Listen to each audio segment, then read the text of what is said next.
What's up, guys? Terry here for Destructoid. Borderlands 2 officially comes out next week. The end is nigh, so I grabbed the game's creative director from Gearbox. We've got Paul Hellquist here with us. How you doing, man? Great. You guys probably have to be pretty tired at this point, right? Yeah, it's been a lot of work, but Yeah. we're super excited that our fans and new customers will finally get a chance to play it. I know. I was thinking, you guys have shown so much off in trailers already. Is there even anything to see at this point that we haven't already seen? There is a ton still left to see. The game is massive, and we've been holding back a lot of juicy bits to make sure that there's still a lot of excitement and surprise for people when they get it on launch day. Yeah, well, I've interviewed you before as well as the producer of the game, and it kind of seems like general consensus here is that it's a really long game. Is that right? Yes, it's really big. We have about 100 plus side missions on top of our plot line. And there's just a lot of nooks and crannies to explore, a lot of loot to find. Is it going to be, would you say it's going to be a little bit more open world than before? Because I noticed, I asked you, and I think the previous interview that we did, you were telling me that certain environments in the game are kind of relegated to specific points in the quest line. So, in the beginning you visit the wildlife preserves area, and then you go on to a little bit more of a snowier area. Is the game going to be divided up into environments like that, or will we be just constantly going from place to place? It's structured very similar to the first game. You sort of get these very large, what we call hub maps, where players can drive around, and there's lots of different connections to smaller maps that are sort of more dungeony, is kind of what we think about them. And that's where you get lots of heavy combat, and a lot of your side missions and things will happen in those areas. So we'll be finding a lot of just random characters in the environment who will give them to us. Because I remember, in the first game, you kind of got your bounty board for your side quests, and that's pretty much it. Are there going to be a lot more of them this time around and from different places? You get most of your missions in Borderlands 2 from actual characters that will speak and talk to you and animate and have all the life and character that people have come to expect from Borderlands. So much more interaction with the NPCs in the game than with the bounty boards. But the bounty boards are still out there, and so there's missions to be found from just about everywhere. Mm-hmm. Well, we've already gotten kind of a taste of some of the NPCs in the game. We saw Tiny Tina. She's amazing, absolutely incredible. There's also this Ellie character from the trailer, I believe. What's her story, and what are the other new fun characters that we're going to be seeing? Yeah, Ellie helps you get your the new vehicle in Borderlands 2, the Bandit Technical, which allows 4 players to get all together and drive around Pandora. And so she's an important part of the plot to help you get that new vehicle. And she happens to be related to another vehicle-centric character in the game, Scooter. So you get to learn a little bit more about Scooter and his family and his relationships to other characters. Well, vehicles, actually, now that you bring it up, are something that I don't think we've really heard a lot about in this game so far. Are there going to be new ones in there as well as some of the old ones? Yeah, the runner from the first game is back. And then, as I just mentioned, the new Bandit vehicle that you get to drive allows 4 players. It also has 3 different types of weapons that you can use.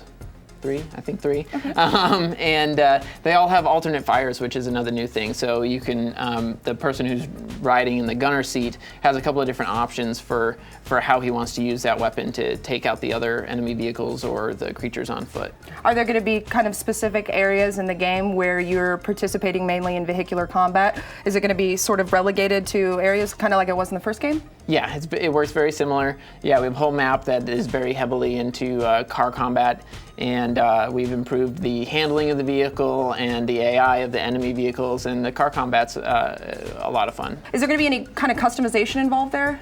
The vehicles have customization comes mostly in the visuals. There's about, I think, 60 or so different paint jobs that you can get for each of the vehicles. Oh, wow. And those are found, just like everything in Borderlands, as loot. So as you're adventuring, you'll find the vehicle paint jobs that will get added to your list, so you can customize the look of your vehicle as you're driving around Pandora. Speaking of loot that you're going to find around, you've got all these kind of legendary items hidden around everywhere, right? Mm-hmm. What kinds of awesome things are we going to be able to see in there? Yeah, the legendaries, we have a lot of legendaries, and in the first game that was mostly just about the guns. In Borderlands 2 we have a wealth of legendary weapons, of course, but we also have legendary grenades and legendary shields, legendary class mods, so like all the different types of gear that you have in Borderlands have gotten that same sort of treatment. You know, our weapon designer has done an amazing job of you know, thinking of new interesting things. We have one that a lot of us really enjoy is it's called the Deliverance, and it's from Tediore. And Tediore, of course, you throw it when you reload. Well, this is a shotgun that when you throw it, it homes in on enemies and shoots at them while it's homing on them. Wow, that is kind of amazing. Are you going to be able to add attachments to any of the weapons, or are they? I know there are already kind of a lot of makeshift weapons in there, but are we actually going to be able to find things and add on to them? No, you don't really find like additional parts or anything to add on to your weapons. How you really customize your weapons in Borderlands is through what skills you choose.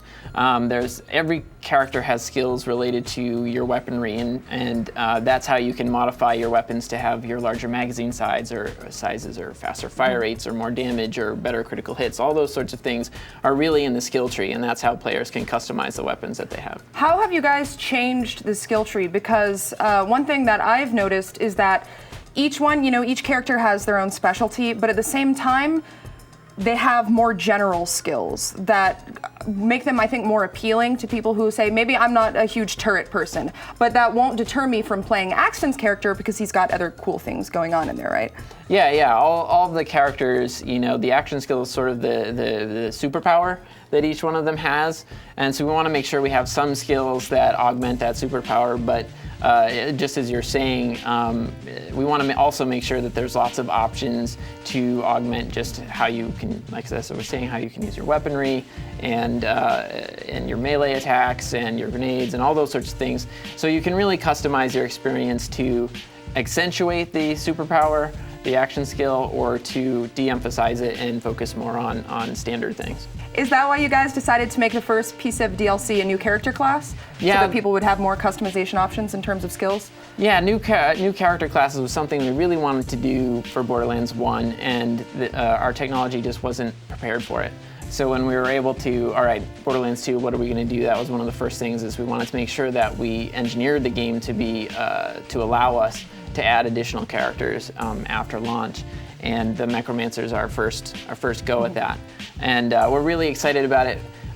We came at her design from the standpoint of, what do the 4 characters that we already have, what other areas can we expand that can open up Borderlands to new players to first-person shooters, but also satisfy our hardest core fans. She has one tree called the Anarchy tree that is by far the most intricate and involved skill tree that we've ever done. So there's a real meaty chunk of gameplay there for experienced Borderlands players to really change the way they're thinking about skill trees and skills. But there's also a great skill tree for people who you're trying to get your friend to come join you. Yeah, I'm really excited about the Mechromancer. We're not going to have to have beaten the game in order to play that in the DLC, are we? Nope. Okay, excellent. And that's still on track for a pre-October 16th release? Yeah, the date we announced at PAX is October 16th. The Mechromancer should be available, and if you pre-order, it will be free.